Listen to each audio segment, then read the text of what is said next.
प्रभु की स्तुति। आप इस चैनल को रोजाना सुनकर 1 साल में बाइबल पढ़ सकते हैं। Please subscribe and support. आज के बाइबल अध्याय अब Amazon music, tune in, Spotify और यूट्यूब म्यूजिक में उपलब्ध है। Please follow it. लव्य व्यवस्था अध्याय 3। लव्य व्यवस्था अध्याय 3। मेल बलि की विधि। और यदि उसका चढ़ावा मेल बलि का हो, और यदि वह गाय बैलों में से किसी को चढ़ाए, तो चाहे वह पशु नर हो या मादा, पर जो निर्दोष हो उसी को वह यहोवा के आगे चढ़ाए। और वह अपना हाथ अपने चढ़ावे के पशु के सिर पर रखे और उसको मिलाप वाले तंबू के द्वार पर बलि करे। और हारून के पुत्र जो याजक है, वे उसके लोहू को वेदी की चारों अलंगों पर छिड़के, और वह मेल बलि में से यहोवा के लिए हवन करे, अर्थात जिस चर्बी से अतड़ियां ढपी रहती है और जो चर्बी उनमें लटकी रहती है वह भी, और दोनों गुर्दे और उसके ऊपर की चर्बी जो कमर के पास रहती है, और गुर्दों समेत कलेजे के ऊपर की झिल्ली, इन सबों को वह अलग करे। और हारून के पुत्र इनको वेदी पर उस होम बलि के ऊपर जलाए, जो उन लकड़ियों पर होगी जो आग के ऊपर है, कि वह यहोवा के लिए सुगंधदायक, सुगंध वाला, सुखदायक हवन ठहरे। और यदि यहोवा के मेल बलि के लिए उसका चढ़ावा भेड़ बकरियों में से हो, तो चाहे वह नर हो या मादा, पर जो निर्दोष हो उसी को वह चढ़ाए। यदि वह भेड़ का बच्चा चढ़ाता हो, तो उसको यहोवा के सामने चढ़ाए, और वह अपने चढ़ावे के पशु के सिर पर हाथ रखे और उसको मिलाप वाले तंबू के आगे बलि करे। और हारून के पुत्र उसके लोहू को वेदी की चारों अलंगों पर छिड़के, और मेल बलि में से चर्बी को यहोवा के लिए हवन करे, अर्थात उसकी चर्बी भरी मोटी पूंछ को वह रीढ़ के आगे से अलग करे।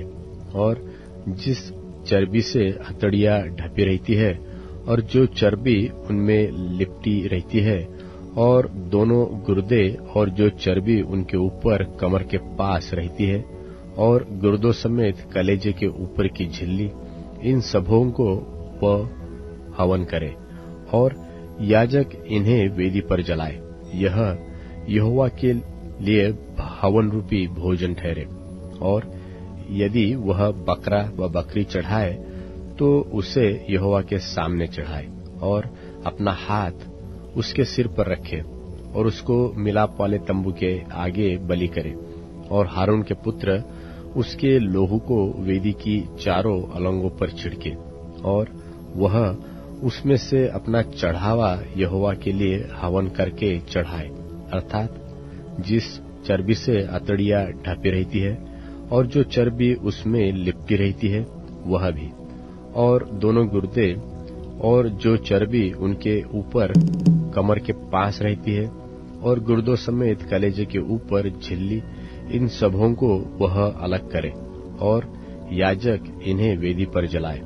यह तो हवन रूपी भोजन है, जो सुगंधदायक, सुखदायक सुगंध के लिए होता है, क्योंकि सारी चर्बी यहोवा की है। वह तुम्हारे निवासों में तुम्हारी पीढ़ी पीढ़ी के लिए सदा की विधि ठहरेगी, कि तुम चर्बी और लोहू कभी न खाओ। लव्य व्यवस्था अध्याय 4। लव्य व्यवस्था अध्याय 4। फिर यहोवा ने मूसा से कहा कि इस्राएलियों से यह कहा कि यदि कोई मनुष्य उन कामों में से जिनको यहोवा ने मना किया है, किसी काम को भूल से करके पापी हो जाए, और यदि अभिषिक्त याजक ऐसा पाप करे जिससे प्रजा दोषी ठहरे, तो अपने पाप के कारण वह एक निर्दोष बछड़ा यहोवा को पाप बलि करके चढ़ाए, और उस बछड़े को मिलाप वाले तंबू के द्वार पर यहोवा के आगे ले जाकर उसके सिर पर हाथ रखे, और उस बछड़े को यहोवा के सामने बलि करे। और अभिषिक्त याजक बछड़े के लहू में से कुछ लेकर मिलाप वाले तंबू में ले जाए और याजक अपनी उंगली लोहू में डुबो कर और उसमें से कुछ लेकर पवित्र स्थान के बीच वाले पर्दे के आगे यहोवा के सामने 7 बार छिड़के और याजक उस लोहू में से कुछ और लेकर सुगंधित धूप की वेदी के सिंगों पर जो मिलाप वाले तंबू में है यहोवा के सामने लगाए। फिर बछड़े के सब लोहू को वेदी के पाए पर जो मिलाप वाले तंबू के द्वार पर है उंडेल दे। फिर वह पाप बलि के बछड़े की सब चर्बी को उससे अलग करे, अर्थात जिस चर्बी से अतड़ियां ढपी रहती है और जिस चर्बी उनमें लिपटी रहती है, और दोनों गुर्दे और उनके ऊपर की चर्बी जो कमर के पास रहती है और गुर्दों समेत कलेजे के ऊपर की झिल्ली, इन सबों को वह ऐसे अलग करे जैसे मेल बलि वाले चढ़ावे के बछड़े से अलग किए जाते हैं। और याजक इनको होम बलि की वेदी पर जलाए और उस बछड़े की खाल, पांव, सिर, अतड़िया, गोबर और सारा मांस निदान समूचा बछड़ा छावनी से बाहर शुद्ध स्थान में जहां राख डाली जाएगी ले जाकर लकड़ी पर रखकर आग से जलाए। जहां राख डाली जाती है वह वहीं जलाया जाए। और यदि इस्राएल की सारी मंडली अज्ञानता के कारण पाप करे और वह बात मंडली की आंखों से छिपी हो और वे यहोवा की किसी आज्ञा के विरुद्ध कुछ करके दोषी ठहरते हो, तो जब उनका किया हुआ पाप प्रकट हो जाए तब मंडली एक बछड़े को पाप बलि करके चढ़ाए। वह उसे मिलाप वाले तंबू के आगे ले जाए और मंडली के वृद्ध लोग अपने अपने हाथों को यहोवा के आगे बछड़े के सिर पर रखे और वह बछड़ा यहोवा के सामने बलि किया जाए। और अभिषिक्त याजक बछड़े के लोहू में से कुछ मिलाप वाले तंबू में ले जाए और याजक अपनी उंगली लोहू में डुबो कर उसे बीच वाले पर्दे के आगे 7 बार यहोवा के सामने छिड़के और उसी लोहू में से वेदी के सिंगों पर जो यहोवा के आगे मिलाप वाले तंबू में है लगाए। और बचा हुआ सब लोहू होमबलि की वेदी के पाए पर जो मिलाप वाले तंबू के द्वार पर है उंडेल दे। और वह बछड़े की कुल चर्बी निकालकर वेदी पर जलाए और जैसे पाप बलि के बछड़े से किया था वैसे ही इससे भी करे। इस भांति याजक इस्राएलियों के लिए प्रायश्चित्त करे, तब उनका वह पाप क्षमा किया जाएगा। और वह बछड़े को छावनी से बाहर ले जाकर उसी भांति जलाए जैसे पहले बछड़े को जलाया था। वह तो मंडली के निमित्त पाप बलि ठहरेगा। जब कोई प्रधान पुरुष पाप करके अर्थात अपने परमेश्वर यहोवा की किसी आज्ञा के विरुद्ध भूल से कुछ करके दोषी हो जाए और उसका पाप उस पर प्रकट हो जाए, तो वह एक निर्दोष बकरा बलिदान करने के लिए ले आए और बकरे के सिर पर अपना हाथ धरे और बकरे को उस स्थान पर बलि करे जहां होमबलि पशु यहोवा के आगे बलि किए जाते हैं। यह तो पाप बलि ठहरेगा। और याजक अपनी उंगली से पाप बलि पशु के लोहू में से कुछ लेकर होमबलि की वेदी के सिंगों पर लगाए और उसका लोहू होमबलि की वेदी के पाए पर उंडेल दे। और वह उसकी कुल चर्बी को मेलबलि की चर्बी की नाई वेदी पर जलाए और याजक उसके पाप के विषय में प्रायश्चित्त करे, तब वह क्षमा किया जाएगा। और यदि साधारण लोगों में से कोई अज्ञानता से पाप करे अर्थात कोई ऐसा काम जिसे यहोवा ने मना किया हो करके दोषी हो और उसका वह पाप उस पर प्रकट हो जाए, तो वह उस पाप के कारण एक निर्दोष बकरी बलिदान के लिए ले आए और वह अपना हाथ पाप बलि पशु के सिर पर रखे और होमबलि के स्थान पर पाप बलि पशु का बलिदान करे। और याजक उसके लोहू में से अपनी उंगली से कुछ लेकर होमबलि की वेदी के सिंगों पर लगाए और उसके सब लोहू को उसी वेदी के पाए पर उंडेल दे, और वह उसकी सब चर्बी को मेल बलि पशु की चर्बी की नाई अलग करे। तब याजक उसको वेदी पर यहोवा के निमित्त सुखदायक सुगंध के लिए जलाए, और इस प्रकार याजक उसके लिए प्रायश्चित करे, तब उसे क्षमा मिलेगी। और यदि वह पाप बलि के लिए एक भेड़ी का बच्चा ले आए, तो वह निर्दोष मादा हो, और वह अपना हाथ पाप बलि पशु के सिर पर रखे, और उसको पाप बलि के लिए वही बलिदान करे जहाँ होम बलि पशु बलिदान किया जाता है। और आज याजक अपनी उंगली से पाप बलि के लोहू में से कुछ लेकर होम बलि की वेदी के सींगों पर लगाए, और उसके सब लोहू को वेदी के पाए पर उंडेल दे, और वह उसकी सब चर्बी को मेल बलि वाले भेड़ के बच्चे की चर्बी की नाई अलग करे, और याजक उसे वेदी पर यहोवा के हवनों के ऊपर जलाए, और इस प्रकार याजक उसके पाप के लिए प्रायश्चित करे, और वह क्षमा किया जाएगा। यूहन्ना रचित सुसमाचार 15वां अध्याय। सच्ची दाखलता मैं हूँ और मेरा पिता किसान है। जो डाली मुझ में है और नहीं फलती, उसे वह काट डालता है, और जो फलती है उसे वह छांटता है ताकि और फले। तुम तो उस वचन के कारण जो मैंने तुमसे कहा है शुद्ध हो। तुम मुझ में बने रहो और मैं तुम में। जैसे डाली यदि दाखलता में बनी न रहे तो अपने आप से नहीं फल सकती, वैसे ही तुम भी यदि मुझ में बने न रहो तो नहीं फल सकते। मैं दाखलता हूँ, तुम डालियां हो। जो मुझ में बना रहता है और मैं उसमें, वह बहुत फल फलता है, क्योंकि मुझसे अलग होकर तुम कुछ भी नहीं कर सकते। यदि कोई मुझ में बना न रहे तो वह डाली की नाई फेंक दिया जाता और सूख जाता है, और लोग उन्हें बटोर कर आग में झोंक देते हैं और वे जल जाती हैं। यदि तुम मुझ में बने रहो और मेरी बातें तुम में बनी रहें, तो जो चाहो मांगो और वह तुम्हारे लिए हो जाएगा। मेरे पिता की महिमा इसी से होती है कि तुम बहुत सा फल लाओ, तभी तुम मेरे चेले ठहरोगे। जैसा पिता ने मुझसे प्रेम रखा, वैसा ही मैंने तुमसे प्रेम रखा। मेरे प्रेम में बने रहो। यदि तुम मेरी आज्ञाओं को मानोगे तो मेरे प्रेम में बने रहोगे, जैसा कि मैंने अपने पिता की आज्ञाओं को माना है और उसके प्रेम में बना रहता हूँ। मैंने ये बातें तुमसे इसलिए कही हैं कि मेरा आनंद तुम में बना रहे और तुम्हारा आनंद पूरा हो जाए। मेरी आज्ञा यह है कि जैसा मैंने तुमसे प्रेम रखा, वैसा ही तुम भी एक दूसरे के प्रेम रखो। इससे बड़ा प्रेम किसी का नहीं कि कोई अपने मित्रों के लिए अपना प्राण दे। जो कुछ मैं तुम्हें आज्ञा देता हूँ, यदि उसे करो तो तुम मेरे मित्र हो। अब से मैं तुम्हें दास न कहूँगा, क्योंकि दास नहीं जानता कि उसका स्वामी क्या करता है, परंतु मैंने तुम्हें मित्र कहा है, क्योंकि मैंने जो बातें अपने पिता से सुनी वे सब तुम्हें बता दी।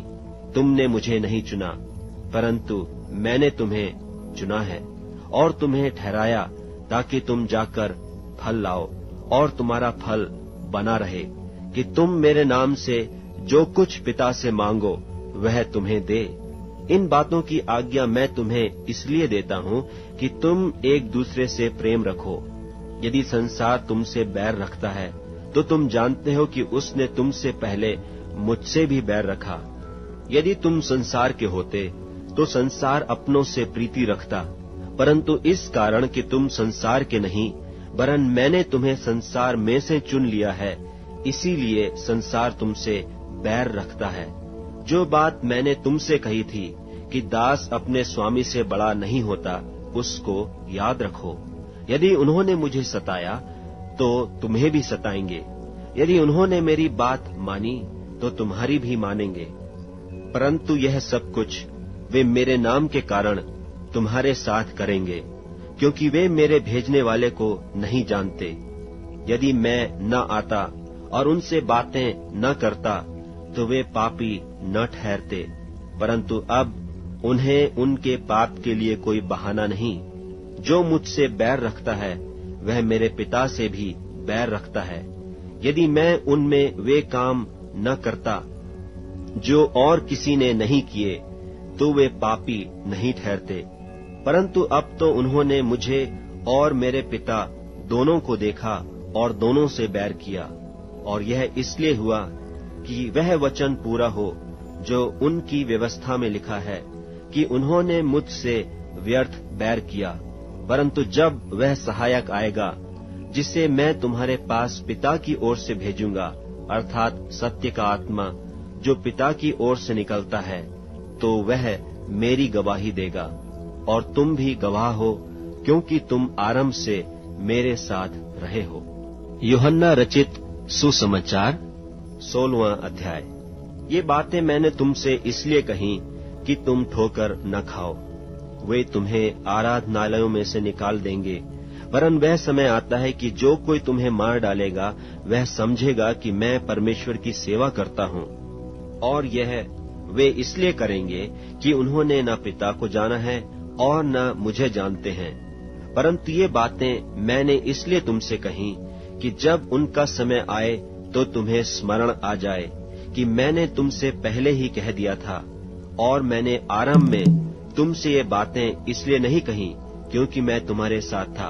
अब मैं अपने भेजने वाले के पास जाता हूँ, और तुम में से कोई मुझसे नहीं पूछता कि तू कहाँ जाता है। परंतु मैंने जो ये बातें तुमसे कही हैं, इसलिए तुम्हारा मन शोक से भर गया। तो भी मैं तुमसे सच कहता हूँ कि मेरा जाना तुम्हारे लिए अच्छा है, क्योंकि यदि मैं न जाऊं तो वह सहायक तुम्हारे पास न आएगा। परंतु यदि मैं जाऊंगा तो उसे तुम्हारे पास भेज दूंगा।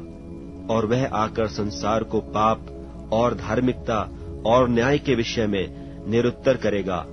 पाप के विषय में इसलिए कि वे मुझ पर विश्वास नहीं करते, और धार्मिकता के विषय में इसलिए कि मैं पिता के पास जाता हूँ और तुम मुझे फिर न देखोगे।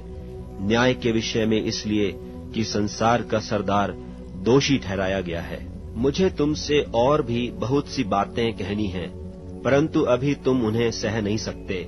परंतु जब वह अर्थात सत्य का आत्मा आएगा तो तुम्हें सब सत्य का मार्ग बताएगा, क्योंकि वह अपनी ओर से न कहेगा, परंतु जो कुछ सुनेगा वही कहेगा, और आने वाली बातें तुम्हें बताएगा। वह मेरी महिमा करेगा, क्योंकि वह मेरी बातों में से लेकर तुम्हें बताएगा। जो कुछ पिता का है वह सब मेरा है। इसलिए मैंने कहा कि वह मेरी बातों में से लेकर तुम्हें बताएगा। थोड़ी देर में तुम मुझे न देखोगे, और फिर थोड़ी देर में मुझे देखोगे।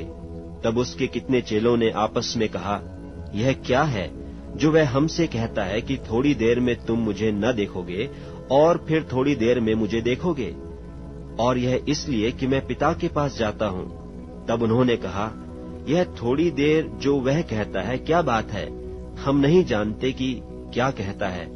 यीशु ने यह जानकर कि वे मुझसे पूछना चाहते हैं, उनसे कहा, क्या तुम आपस में मेरी इस बात के विषय में पूछ-पाछ करते हो कि थोड़ी देर में तुम मुझे न देखोगे और फिर थोड़ी देर में मुझे देखोगे? मैं तुमसे सच सच कहता हूँ कि तुम रोओगे और विलाप करोगे, परंतु संसार आनंद करेगा। तुम्हें शोक होगा, परंतु तुम्हारा शोक आनंद बन जाएगा।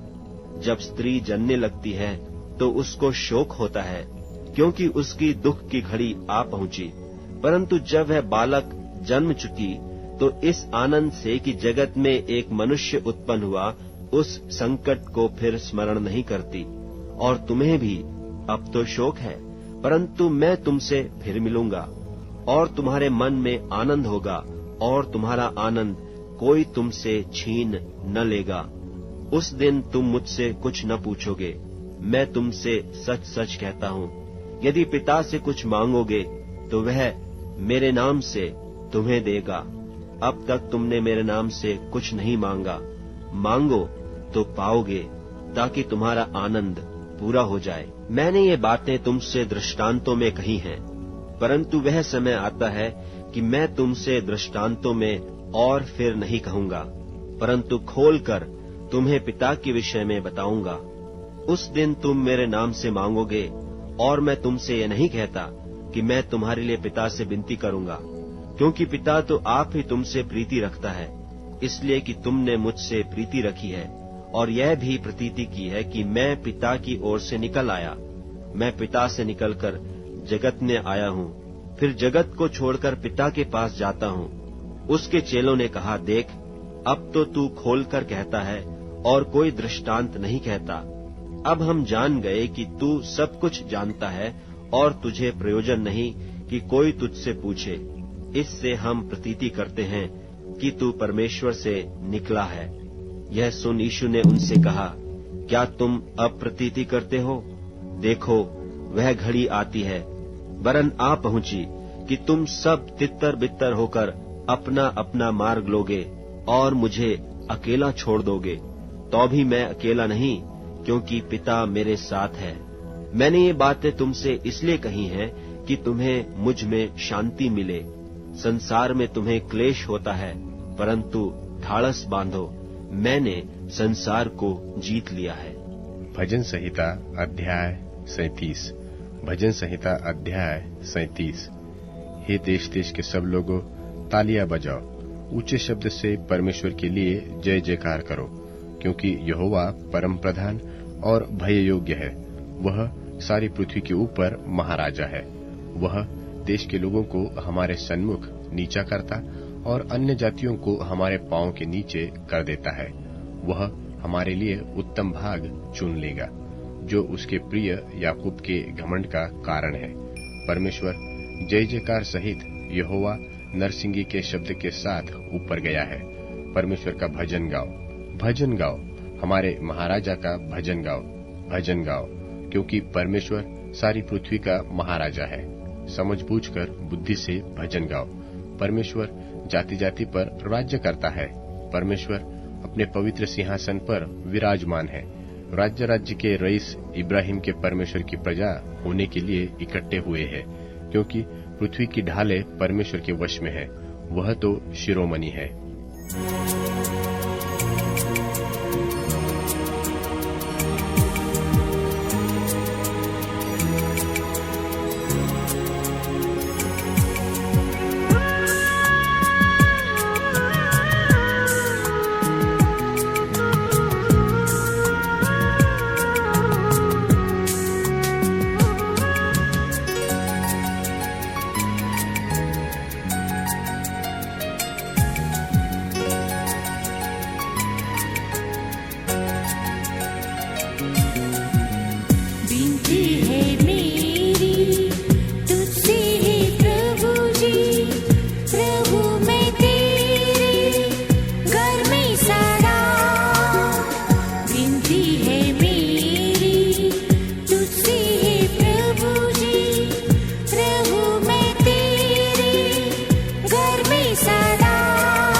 अब Amazon music, tune in, Spotify और YouTube म्यूजिक में उपलब्ध है। Please follow it.